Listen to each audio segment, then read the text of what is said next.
E começando a revisão do capítulo 13 de Boruto TBV, partindo de onde o capítulo anterior parou, o Jura se prepara para dar um outro tiro no Boruto, só que dessa vez sem errar, e até mesmo se lamenta por achar que o Boruto é um garoto interessante. Porém, na hora H ele é impedido pelo Shinju Bug, onde finalmente é revelado o seu verdadeiro nome, Mamushi. Mamushi afirma que a Matsuri retornou de suas investigações e, segundo ela, há alguém colaborando com Boruto. Alguém que o Jura assume ter passado todas as informações sobre a alma espinhosa ao Boruto, o que basicamente explica a ausência da Matsuri e do Mamushi até agora. Eles estavam aparentemente investigando algo em paralelo à invasão do Jura e do Hidari a Konoha. Sendo assim, o Jura assume que esse seja um inimigo perigoso e decide retornar ao esconderijo, sem falar que eles também não podem deixar que a alma espinhosa do Hidari apodreça. E termina dizendo que o Boruto é um homem de sorte, que os céus estão dizendo para que ele viva, quase como se fosse uma espécie de interferência divina. Um diálogo que até parece meio que jogado do nada, mas que pode ser mais interessante do que parece. Bom, mas esse é um assunto para as considerações finais.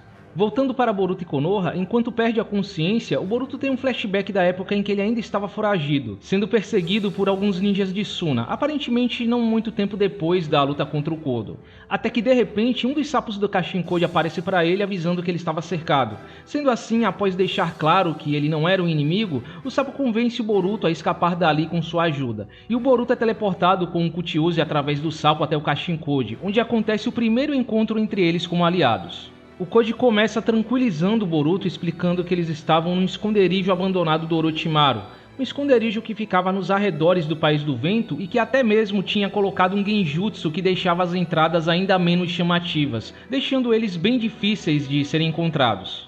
Ele também explica sobre a natureza de seus sapos, revelando que de fato eles eram ferramentas ninjas científicas, que podem ser controladas remotamente com seu chakra e que o Boruto estava falando com ele e não com o sapo em si. O que sinceramente já devia ser óbvio para todo mundo há muito tempo. Acho que desde o Gamma Boiler já estava óbvio que esses sapos eram ferramentas ninjas científicas. Só não sabíamos se eles eram completamente orgânicos ou não. Prosseguindo, à primeira vista o Boruto não reconhece o Koji até que ele mostra um pedaço da sua máscara, deixando o Boruto em alerta, já que ele foi o inimigo que matou a Aoi e tentou matar o Konohamaru. Mas é aí que o Kashinkode pede para que o Boruto confirme que ele era o Uzumaki Boruto desde que nasceu até agora. Aparentemente o Koji não tem conhecimento da onipotência. Do ponto de vista dele, segundo o que ele lembra, o Boruto era o receptáculo que escapou da Kara e que ele e o Amado colaboraram para que escapasse. Mas por alguma razão ele sabia que as memórias de todos haviam sido trocadas em relação a Boruto e Kawaki desde o dia que o Boruto fugiu da vila, fazendo o Boruto questionar o Koji sobre como ele pode compreender a situação de forma tão objetiva se foi afetado pela onipotência. E é aí que o Koji faz uma grande revelação, talvez a maior revelação e mais surpreendente dos últimos tempos. Ele tinha essa compreensão porque sabia com antecedência que existia uma alta chance disso acontecer. Após se desculpar com Boruto por todos os infortúnios que ele causou por conta de sua missão, que obrigou ele a enfrentá-los, o Koji conta a sua história. Ele foi criado pelo Amado para derrotar o Ishiki e, consequentemente, impedir o plantio da Shinju. Porém, mesmo sabendo que o poder dele era maior do que ele imaginava, quando ele viu o Ishiki na frente dele, ele sabia que tinha cumprido a sua função. Não havia medo ou arrependimento por parte do Koji, ele apenas estava esperando a morte. Até que, de repente, ele se viu cercado por um fenômeno estranho. Várias imagens, como se fossem rolos de filme, apareceram ao redor dele, mostrando várias imagens de possíveis futuros que poderiam acontecer, incluindo uma visão das Shinjus com uma quinta Shinju que lembra muito Shinki. E é aí que o Kashinkode percebeu que isso não iria acabar com a morte do Ishiki, que ele não podia morrer ali e ainda tinha muito o que fazer. Basicamente, o Kashinkode sabia que o Boruto e o Kawaki trocaram de lugar graças a essas visões do futuro, mas ele só se convenceu 100% disso após falar com o Boruto. Curioso com tal poder, o Boruto pergunta que habilidade é essa e como o Koji conseguiu. Em resumo, essa habilidade era mais um fruto das células do Shibai. Continuando com sua explicação, o Kashinkode diz que todos os membros da Kara receberam modificações com o Amado, todos tinham células do Shibai com a intenção de despertar um dos vários Shinjutsus dele, mas despertar esses poderes dependeria de sorte. Como resultado, eles tiveram Kodo, Daemon e Eida que despertaram os Shinjutsus, enquanto Boru, Delta e ele mesmo nunca despertaram algum Shinjutsu. Mas o Kashinkode conseguiu despertar o dele quando estava à beira da morte, o Jinpou, 10 direções, o poder de ver todos os futuros possíveis. Em resumo, o futuro não era como um caminho reto e direto. Muitas histórias eram eliminadas em encruzilhadas, basicamente um Battle Royale entre os futuros possíveis, onde até havia futuros trágicos que foram evitados e não ocorreram. Como por exemplo, o Ishiki matando o Naruto e conseguindo pôr o karma no Kawaki, eventualmente plantando a Shinju, ou quando o Boruto confronta o Kawaki após ele prender o Naruto na dimensão do Daikoku-ten. Um desdobramento em que Boruto e Kawaki nunca teriam trocado de lugar, o Kawaki teria sido derrotado pelo Kodo, devorado pelo Jubi e a Shinju teria sido plantada levando a humanidade à extinção. Um conceito que talvez não seja tão novo assim e que já vimos em Naruto com as previsões do Gamamaru, sapo ancião de Myoboku-zan, mesmo que de forma mais contida, mas esse é um assunto para as considerações finais. Prosseguindo, por mais difícil que fosse comprovar o que ele estava dizendo, o Koji queria que o Boruto entendesse que o futuro deles estava em constante perigo nos últimos anos. Por sua vez, o Boruto, mesmo considerando toda essa história absurda, não podia ignorar o fato do Koji entender a onipotência e que seu discurso não parecia um monte de falácia sem sentido. Porém, questiona como isso poderia ajudá-los, já que todos os futuros levariam ao mesmo resultado. Sendo assim, o Kashin Koji propõe que esse conhecimento facilitaria a obtenção de informações. Se ele o ajudasse em sua vida de foragido, isso poderia evitar um beco sem saída. E o mais importante, ele poderia ensiná-lo ninjutsus que ele ainda não sabia e que só aprenderia no futuro, podendo melhorar o seu treinamento e deixá-lo mais forte. Além disso, ele sabia de uma forma de salvar o Sasuke, o que deixa o Boruto bem animado. Porém, antes disso, o Koji precisava falar sobre o tal pior futuro possível. Basicamente, ele fala sobre o nascimento das Shinjus humanoides exatamente como vimos e que elas estavam presentes em quase todos os futuros possíveis, sendo o Jura o mais perigoso e que eventualmente matará o Boruto em muitos desses futuros, levando o Kawaki a ser devorado e as Shinjus a serem plantadas como nos futuros que ele descreveu. Mas como o Koji disse, o fluxo se expande em várias possibilidades. Mesmo naquele momento, só o fato do Boruto estar sabendo disso já estava influenciando o futuro. E por fim, o Boruto apenas fala ao Koji que matar o Kawaki era a única escolha com a qual ele não concordaria, reafirmando algo que ele já disse em outro capítulo, que iria fazer o seu irmão abrir os olhos e trazer a família Uzumaki de volta. E assim, encarando os problemas de frente e não baixando a cabeça, o Boruto decide lidar com tudo isso. Voltando ao presente, o Boruto recobra a consciência enquanto Konohamaru examina o braço da Sarada, que por sua vez estava mais preocupada com a situação do Boruto, até que a Himawari, que estava desmaiada, acorda e cura a Sarada com o chakra da Kurama, fazendo Konohamaru ficar surpreso. Vendo isso, a Sumire pede para que a Himawari cure o Boruto, mas ela é impedida pelo Kawaki, que prioriza levá-lo sob custódia antes de curá-lo, se aproveitando do fato dele estar ferido. E nisso, Konohamaru coloca algumas algemas especiais criadas pelo Amado com a capacidade de selar ninjutsu, aparentemente uma forma melhorada das tarjas de selamento que vemos no anime, no arco do Mitsuki ou em jogos. Mas enfim, apesar dos protestos da Sarada, o Konohamaru está disposto a levar o Boruto para ser interrogado e conseguir as informações que eles querem. Enquanto isso, o Kawaki acha o sapo do Koji, mas ele se autodestrói antes que todos vejam. E curiosamente o Kawaki finge que não viu nada, o que deixa o Koji apreensivo com o problema que isso pode gerar. E chegando ao final do capítulo, no esconderijo das Shinjus, o Hidari é reconstruído através da sua alma espinhosa sendo envolvida pelas raízes no esconderijo, no mesmo processo que ele usou para se regenerar, bem como eu imaginei que seria no último capítulo. E uma nova alma espinhosa é mostrada nascendo das raízes, deixando a Matsuri curiosa para saber que tipo de pessoa vai sair dali. Sendo assim, o Jura pede para que ela acolha a alma espinhosa e aparentemente usam o mesmo processo que usaram para reconstruir o Hidari para dar a nova vida a essa Shinju, e assim o capítulo termina.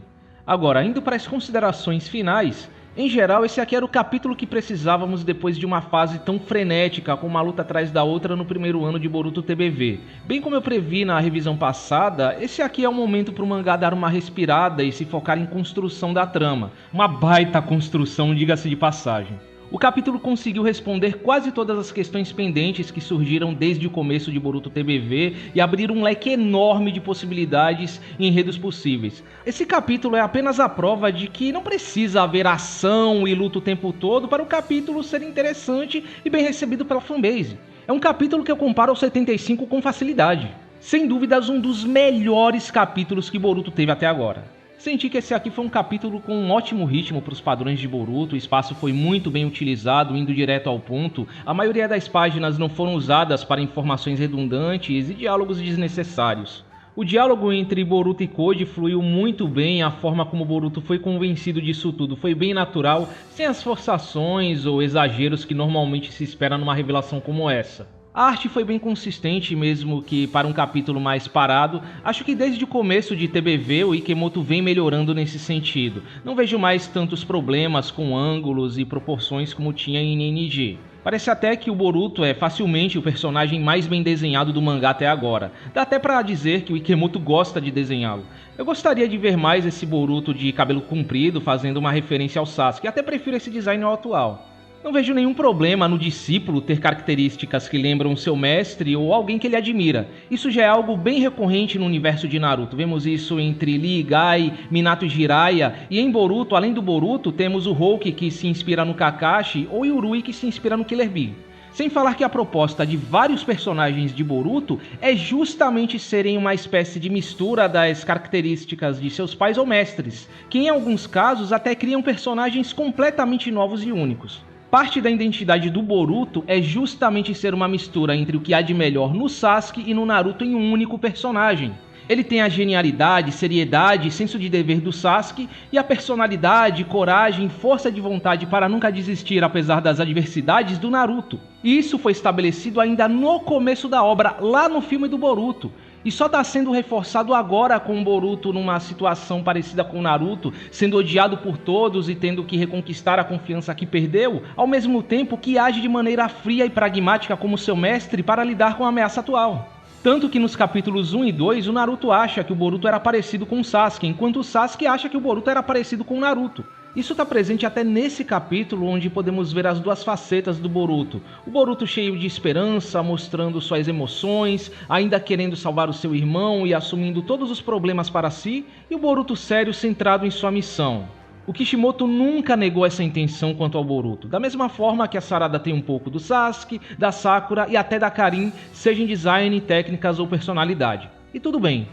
Agora falando do conteúdo do mangá em si, bom, de qualquer forma, o Kashin Code sem dúvidas se tornou um personagem bem mais interessante e maior do que poderia se imaginar com tudo isso. Acho que ele quebrou qualquer expectativa que poderíamos ter. Quem imaginaria que ele sabia o que era a alma espinhosa graças a uma visão do futuro? Foi melhor e mais surpreendente do que qualquer possibilidade teorizada até agora, apesar de eu gostar da ideia das Shinjus aparecendo no passado. Porém, eu não acho que o que foi mostrado agora vá mudar tanto assim o rumo do mangá. Os capítulos anteriores já davam indícios de que o Boruto estava tentando evitar algum futuro trágico que ele viu. A diferença é que se imaginava que o Boruto teria visto o futuro com as habilidades do Momoshiki e não o Kashin Code com essa nova habilidade, que confesso a vocês que me soa muito redundante. As 10 direções parecem ser apenas uma versão melhorada da visão do futuro do Momoshiki. Ele permite que você veja todas as possibilidades futuras, enquanto a visão do Momoshiki está limitada ao destino de uma pessoa. E me parece que ambas também não conseguem ver todo o panorama, porque o Boruto se surpreende com a revelação de que a Himawari tem a Kurama, indicando que esse seja um ponto fora da curva, que nem o Momoshiki nem o Code conseguiram prever. Ou talvez o Code só não tivesse contado esse detalhe ao Boruto por alguma razão. Enfim, eu acho que o resultado teria sido o mesmo para a história se o Boruto tivesse despertado a visão do Momoshiki durante a batalha contra o Kodo e visto o destino do Kodo que levaria ao cenário que ele está tentando evitar. A diferença com essa nova habilidade do Code é que agora isso tomou proporções maiores e talvez eles tenham que evitar mais futuros possíveis. Mas confesso que é uma habilidade com uma abrangência que pode enriquecer a história e resultar em uma jornada interessante ou cenários improváveis acontecendo, pois ao tentar impedir um resultado você pode piorar a situação, ou quando tudo parece estar caminhando para o resultado esperado, uma ação muda tudo. É uma dinâmica interessante que até torna o mangá imprevisível dependendo de como esse tema vai ser abordado. Esse uso para o treinamento eu achei bem criativo e diferente de qualquer coisa que eu já vi em qualquer outro mangá. O Code puxando informações de ninjutsus que o Boruto aprendeu no futuro é o melhor atalho possível para o Boruto ficar mais forte em pouco tempo. Não é diferente do Naruto usando 100 clones para treinar ou das drogas que o Sasuke tomou, e ainda não nega o trabalho duro ou a inteligência necessária para um feito desses. Imaginem um superdotado aprendendo tudo com facilidade, tendo acesso a tudo que ele aprendeu durante a vida dele, enquanto ele ainda é jovem e tem tempo de sobra, sem os problemas da vida adulta para atrapalhar o seu rendimento. Exatamente isso aqui. Pra mim, isso cala por definitivo todos os mimizentos que reclamaram da evolução dele até agora. Mas ao mesmo tempo, essa habilidade me deixa com um certo receio, porque eu sinto que o Kishimoto pode acabar mordendo algo além do que ele pode mastigar. Um plot envolvendo linhas temporais, dependendo de onde o autor quer ir com isso, tem que ser tratado com cuidado para não acabar se perdendo no meio do caminho. Mas por enquanto tá ok. Tem muita gente achando que o conceito de multiversos será introduzido na obra, com linhas temporais alternativas interagindo entre si e blá blá blá blá blá blá blá. Mas Naruto não é DC e Marvel, pelo menos não ainda. O que eu vejo aqui não é o conceito de multiversos, só futuros possíveis. Não são realidades alternativas simultâneas. Por mais que nas HQs esse seja muitas vezes o primeiro passo para a introdução de um multiverso. Acho que muita gente entendeu errado o poder do Code. O poder do Code permite que ele veja futuros possíveis a partir de eventos presentes. Esses não são universos que existem. Esses são futuros que nunca se tornarão realidade a menos que uma ação X aconteça. Além disso, o conceito de um destino mutável, que pode ser mudado por suas ações ou futuros alternativos, até parece novidade, mas como eu disse no resumo, já estava inserido em Naruto de certa forma e há precedentes com a previsão do garoto da profecia do Gamamaru, sapo ancião de Myoboku-zan. Talvez, para quem não lembre, ele profetizou que o Jiraiya treinaria um discípulo que traria ou uma grande destruição ou uma era de paz jamais vista. O que por si só indica que há dois futuros possíveis, mas acabou que o destino que ele profetizou aconteceu de forma completamente diferente, com ambos os discípulos se tornando o garoto da profecia. Além disso, temos Naruto e Sasuke decidindo não seguir os seus destinos como transmigrantes de Indra e Ashura, ou a Hinata não se casando com Toneri como foi profetizado. A mensagem da luta do Naruto versus o Neji é justamente sobre você poder lutar contra o seu destino. O destino existe, mas ele não é imutável como o Neji acreditava. Ele pode ser ramificado em vários caminhos diferentes, por mais que em alguns o resultado seja o mesmo. E é exatamente o que estamos vendo aqui. O conceito de destino e que ele pode ser mudado sempre esteve aí. A gente só está vendo isso sendo ilustrado de maneira mais direta com essa habilidade do Kashin Code. Aliás, eu tenho uma leve sensação de que aquela cena de Boruto vs Kawaki no capítulo 1 de NNG não vai acontecer exatamente como vimos agora com os futuros possíveis. Aquilo pode ser só mais um futuro possível, que não vai acontecer no final das contas, ou que se acontecer será em circunstâncias completamente diferentes. Porque o diálogo do Boruto no capítulo 1 dá a entender que não tinha como não acabar daquele jeito, e quando o Boruto fala sobre não fazer uma escolha que vai obrigá-lo a matar o Kawaki, o Kashin Code tem um olhar bem suspeito. Talvez esse seja só um futuro que o Boruto vai tentar evitar, um confronto onde ele seja obrigado a matar o Kawaki para evitar o pior futuro possível ou o fim da Era dos Ninjas. Talvez trazer o Kawaki de volta à razão seja a chave para evitar o pior futuro possível, já que em muitos desses futuros que o Code descreve, as ações dele levaram esse futuro. Sem falar que Boruto e Kawaki estão com roupas diferentes e o Ikemoto já disse que fez esses designs meio que às pressas e etc. Seria uma boa desculpa para o Ikemoto mudar o visual deles e até tirar o conceito do Jogan do mangá, caso ele não seja introduzido daqui pra frente. Olha, eu não duvido que inicialmente talvez a intenção fosse introduzir o Jogan ao mangá, mas o Kishimoto mudou de opinião no meio do caminho. Tá na hora do fandom aceitar que algumas coisas podem ser limitadas ao anime e novels. Jogan, Sumire Guerreira, Nue, o restante da nova geração, etc. Bom, eu também gostei do fato do Code não ser movido por vingança contra o amado ou algo do tipo, por mais simples que a motivação dele seja. Bem como eu teorizei no começo quando ele apareceu, uma das motivações para ele estar colaborando com Boruto poderia ser o simples senso de dever e propósito. Ele não tem qualquer ressentimento em relação ao amado. Cumprir o seu propósito era o único motivo de sua existência, e apenas vê essa situação como uma extensão da sua missão de vida. O que se espera de um humano sintético como ele? Ele só está fazendo o que foi criado e programado para fazer. Eu não sei se eu gosto muito dessa ideia do Code e de todos os membros da Kara terem DNA do Shibai. Como eu disse em outra revisão, o fato de que as marcas de garra foram reveladas como Shinjutsus no final de NNG me faz pensar que o Kishimoto decidiu se afastar do conceito das ferramentas ninjas científicas e voltar para algo mais familiar aos fãs. Mas eu achei que isso ficaria restrito a Kodoei e Daemon. Eu sei que muita gente não gosta disso, mas eu gostei da tecnologia sendo o fator central da Kara. Enquanto Kodoei e Daemon seriam especiais por conta do DNA do Shibai. Acho que isso tirou um pouco da individualidade desses personagens e do nível de poder único que eles tinham. E também, se era pro Code ter a habilidade de ver o futuro, algo como os sonhos proféticos do Gamamaru, sapo ancião de Myoboku-zan, seria uma saída melhor e que melhor se encaixaria no Code, já que ele é um clone do Jiraiya, tem uma ligação com os sapos e é usuário do modo Senin perfeito. Não quero dizer que coisas relacionadas às células do Shibai são ruins. Não acho que as células do Shibai chegarão ao nível de se tornar as novas células do Hashirama ou algo saturado, até porque estão restritas aos membros da cara. Mas acho que faltou um prenúncio aí. Na minha opinião, foi meio jogado e uma redefinição desnecessária das informações anteriores sobre a cara. Poderia ter sido melhor. Mas pelo menos as habilidades que vemos Delta, Code e Boru usando continuam sendo puramente ferramentas ninjas científicas. E todos eles tendo o DNA do Shibai explica algumas coisas e abre precedentes para outras. Por exemplo, isso indica que os ciborgues descartados que, entre aspas, superavam o Jigen, talvez só fossem aqueles que despertaram mais características do Shibai ou habilidades absurdas, e não ciborgues feitos especificamente para serem mais poderosos. Explicar Delta sendo capaz de levitar sem modificação corporal não seria estranho se ela tivesse despertado um ou mais Shinjutsus nesse meio tempo. Ou no mínimo alguns aspectos de Otsutsuki. Dá a possibilidade do Kawaki despertar um ou mesmo até vários Shinjutsus do Shibai, superando Boruto e o Demon ou até mesmo o Ishiki no futuro. Pois como o Kawaki também foi modificado pelo Amado, é provável que ele tenha células do Shibai. Eu até tenho uma teoria sobre o Code ser um clone do Jiraiya e o despertar do Jinpo. Segundo o que o Ishiki assume, o Amado estava atrás do forte destino que os genes do Jiraiya carregavam, da mínima possibilidade de mudança, e por isso o Kashin Code é chamado de uma estrela da mudança. O destino do Jiraiya é um forte destino que pode influenciar e mudar o destino de todos à sua volta, e talvez por isso o Code despertou um Shinjutsu capaz de enxergar futuros possíveis, facilitando essa capacidade de influenciar o destino e dando um direcionamento ao Code.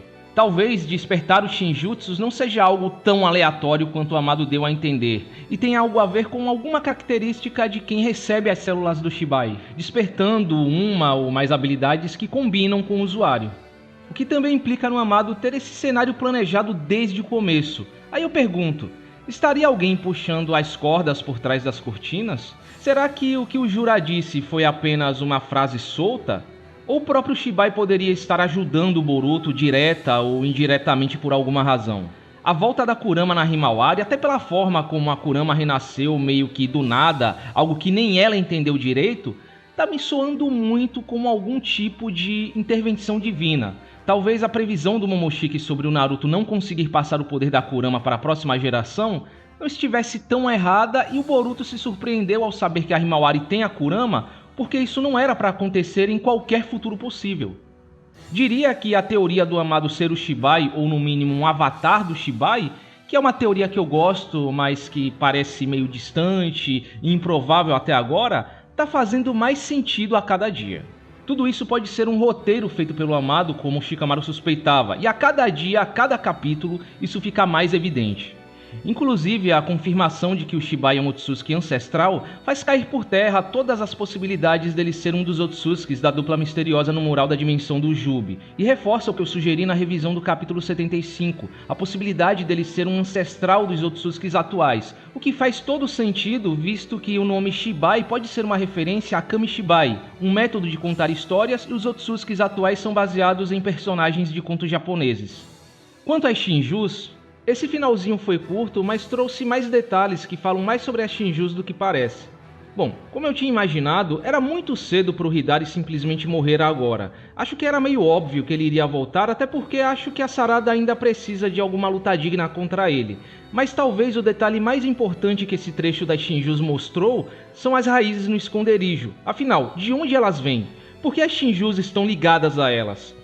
Antes eu achava que seriam restos de uma outra Shinju, mas agora eu suspeito que talvez o Jura não seja o corpo principal do Jubi que assumiu forma humana. Ele só era uma Shinju humanoide mais forte, e o corpo principal do Jubi é o que está originando essas raízes. Até mais Shinjus podem nascer dessas raízes, o que reforça ainda mais essa noção. Aliás, eu acho que isso trouxe de volta uma possibilidade que eu citei quando as Shinjus humanoides foram introduzidas, que é a possibilidade delas serem algum tipo de arma que foi usada pelos Otsutskis no passado, porque anteriormente era sugerido que elas foram um acidente, uma anomalia, algo que não deveria acontecer. Porém, o detalhe de que uma alma espinhosa está nascendo das raízes no esconderijo me faz acreditar que talvez não seja algo aleatório, que seja uma forma de se usar o Jubi, talvez num cenário onde os Otsutskis precisam lidar com uma raça poderosa ou Otsutskis traidores. E por falar no nascimento da nova Shinju, tudo indica que essa nova Shinju será baseada no Shinki como visto na visão do Code. Não se esqueçam que o Kodo também espalhou marcas de garra ao redor das 5 grandes vilas, então faz todo sentido que o Shinki, ou até mesmo ninjas de outras vilas, tenham sido pegos. O que por si só traz um potencial enorme tanto para o mangá quanto para o anime. Apesar de que no mangá eu creio que as Shinjus não devam passar dessas 5, no anime eles podem criar Shinjus originais, quem sabe até baseadas em personagens da antiga geração para lutar contra o restante dos personagens da nova geração. Os encaixando muito bem em toda essa situação, seria o melhor cenário possível para o anime de Boruto. Enfim, é bem provável que o Gaara e o novo time de Suna, Yodo e Araya estarão mais presentes na história a partir de agora, trabalhando em conjunto com Konoha. Talvez até variando um pouco o cenário que está tão centrado em Konoha. Mas isso nos deixa uma pergunta: qual seria o alvo do Shinju Shinki? A possibilidade mais provável é que seja o Gaara, mas por todos os alvos estarem concentrados em Konoha, eu creio que o alvo do Shinju Shinki seja o Shikadai. Talvez por alguma inveja que o Shinki original sinta dele por ser o verdadeiro herdeiro do título de Kazekage segundo as leis de Suna, onde esse título é hereditário. Inclusive na novel Gaara Hiden essa questão é bem destacada. Os anciões queriam que o Gaara se casasse para manter a linha de sucessão dos Kazekages. Apesar de que o Gaara seria o ideal mesmo, não por ele ter mais tempo de tela, mas sim para começar a envolver as outras vilas nesse conflito. É uma situação que não diz respeito apenas a Konoha. Em breve, todas as vilas e o mundo ninja vai estar em risco. Em geral, à primeira vista, parece que esse plot das Shinjus está se expandindo e ainda tem um longo caminho pela frente, dando a elas uma chance de terem uma ótima construção como vilões. Elas estão se organizando de maneira mais inteligente, como um verdadeiro grupo de vilões, e creio que deve demorar para elas enfrentarem os heróis novamente. O Jura certamente vai priorizar a eliminação do Code, e até acho que ele deixou o Boruto vivo de propósito com a intenção de usá-lo para encontrá-lo.